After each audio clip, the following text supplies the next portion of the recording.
अच्छा, अब हमारे पास जो है कॉम्प्लेक्स पावर से रिलेटेड दो न्यूमेरिकल हैं, जिसमें पहला ये न्यूमेरिकल है, इसमें हमें जो है कह रहा है कि जो वोल्टेज अक्रॉस अ लोड है वो गिवन है और जो करंट है वो भी जो है गिवन है। ठीक है, ये टाइम डोमेन में वोल्टेज और करंट गिवन है और हमसे कह रहा है कि ए पार्ट में जो है आप कॉम्प्लेक्स पावर फाइंड आउट करें और एपरेंट पावर फाइंड आउट करें। तो कॉम्प्लेक्स पावर का जो हमारे पास ये वाला फार्मूला है, जिसमें हमारे पास वी आर एम एस का फेज़र है और आई आर एम एस का जो है कॉन्जुगेट का फेज़र है। तो वी आर एम एस हमें कैसे मिलता है कि जो हमारे पास वी एम होता है उसको हम अंडर रूट 2 के साथ डिवाइड करते हैं। अब क्योंकि ये फेज़र फॉर्म में है तो इसकी जो एंगल है वो भी हमें यहाँ पे रखनी पड़ेगी, क्योंकि फार्मूला में हमें फेज़र के फॉर्म में रखने हैं ये। इसी तरह आई आर एम एस का जो है फेज़र फाइंड आउट करेंगे। अब यहाँ पे जो है कॉन्जुगेट है, तो फिर हम जो है जो एंगल हमें यहाँ पे मिल रही है, तो कॉन्जुगेट की वजह से यहाँ पे एंगल को हम प्लस है तो माइनस कर देंगे। अब इन दोनों को आपस में जब मल्टीप्लाई करेंगे तो हमें कॉम्प्लेक्स पावर की वैल्यू मिल रही है। अच्छा, अब कॉम्प्लेक्स पावर का जो मैग्नीट्यूड होता है वो होता है हमारा एपरेंट पावर। तो यहाँ पे जो मैग्नीट्यूड है वो 45 है, तो एपरेंट पावर भी हमारा 45 है और इसको हम in the unit of volt amperes में शो करेंगे और कॉम्प्लेक्स पावर को भी हम जो है वोल्ट एम्पियर्स के यूनिट में शो करेंगे। अब बी पार्ट में कह रहा है कि आप इसका रियल और रिएक्टिव पावर फाइंड आउट करें। तो जो हमने कॉम्प्लेक्स पावर फाइंड आउट कर लिया है उसको अगर हम रेक्टेंगुलर फॉर्म में रिप्रेजेंट करें तो फिर जो हमारे पास रियल पार्ट होगा वो हमारा जो है रियल या जो है एवरेज पावर होगा और जो हमारे पास इमेजिनरी पार्ट होगा वो हमारे पास होगा रिएक्टिव पावर। तो इस जो है पोलर फॉर्म को हमने रेक्टेंगुलर फॉर्म में चेंज किया है, R cos theta plus J R J sine theta. तो ये हमारे पास जो है वैल्यू आ गया है। ठीक है, तो अब 22.5 जो है हमारे पास एवरेज पावर है या रियल पावर भी उसको कहेंगे, उसको हम वाट में शो करते हैं और जो हमारे पास रिएक्टिव पावर होता है उसको जो है हम वी ए आर में शो करते हैं। अब ये यहाँ पे जो है माइनस में है तो यहाँ पे क्यू की वैल्यू हम -38.97 रखेंगे। अच्छा, तीसरे पार्ट में कह रहा है कि पावर फैक्टर फाइंड आउट करें और लोड इम्पीडेंस भी जो है फाइंड आउट करें। तो पावर फैक्टर हम कैसे फाइंड आउट करते हैं कि ये जो हमारे पास यहाँ पे एंगल है, कॉस ऑफ दिस एंगल जब फाइंड आउट करेंगे तो वो एक्चुअली में हमारा पावर फैक्टर होगा।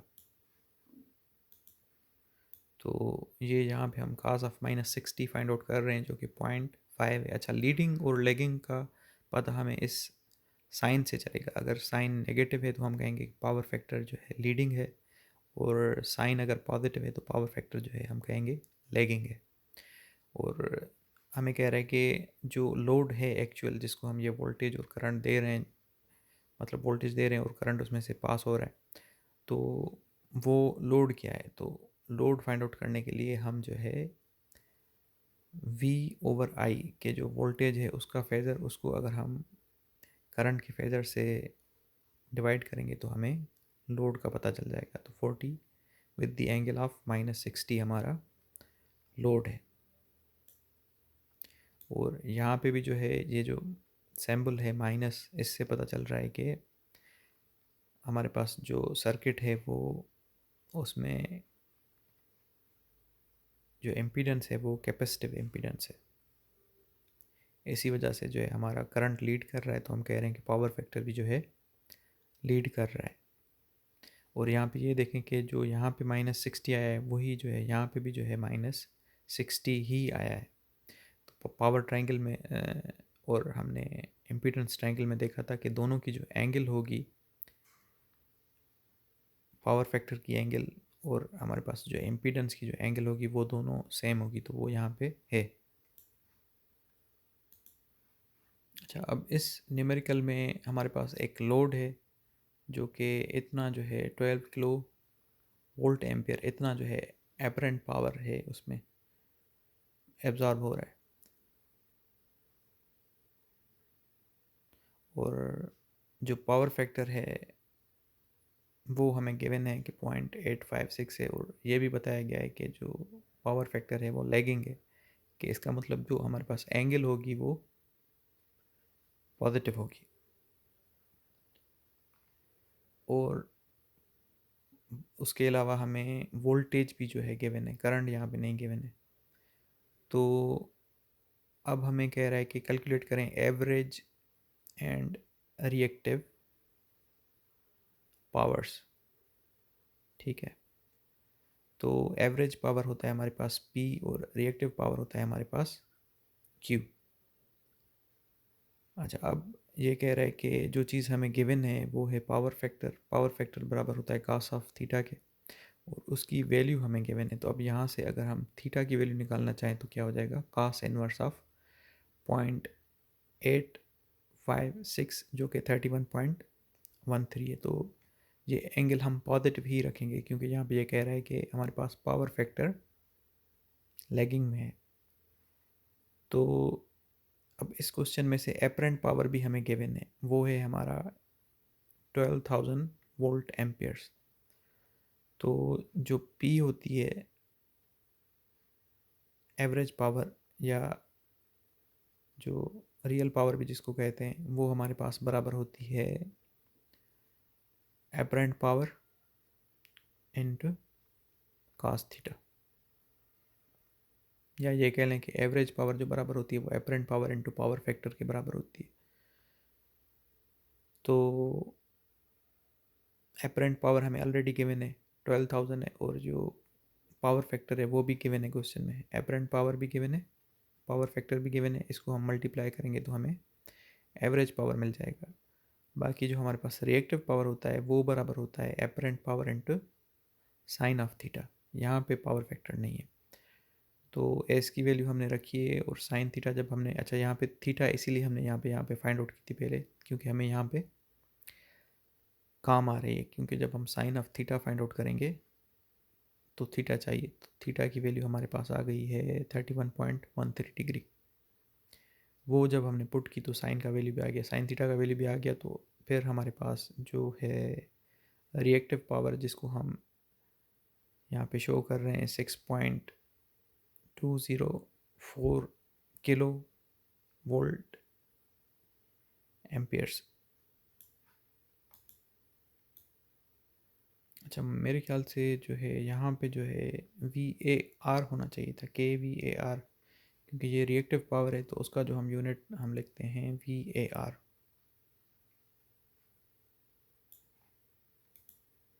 अच्छा, अब बी पार्ट में कह रहा है कि आप जो है पीक करंट फाइंड आउट करें।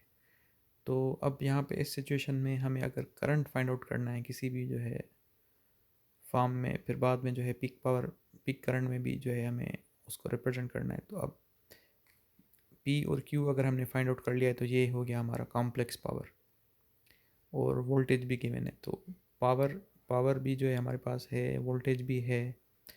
तो फिर अब इसमें से जो है करंट हम इजीली फाइंड आउट कर सकते हैं। तो कॉम्प्लेक्स पावर हमारे पास है बराबर P+JQ, वो हमने यहाँ पे रखा है। और हमारे पास जो कॉम्प्लेक्स पावर का फार्मूला है वोल्टेज और करंट के फॉर्म में वो ये वाला है। तो अब अगर हमें करंट फाइंड आउट करना है तो पावर हमने जो है कॉम्प्लेक्स पावर ऊपर रखा है, और VRMS जो है यहाँ पे जो 120 है। यहाँ पे इन्होंने कोई एंगल नहीं दिए, तो फिर हम खुद से जो है ज़ीरो कंसिडर कर रहे हैं। ठीक है, तो उसके हिसाब से फिर ऑटोमेटिकली जो है करंट की एंगल हमें जो है मिल जाएगी।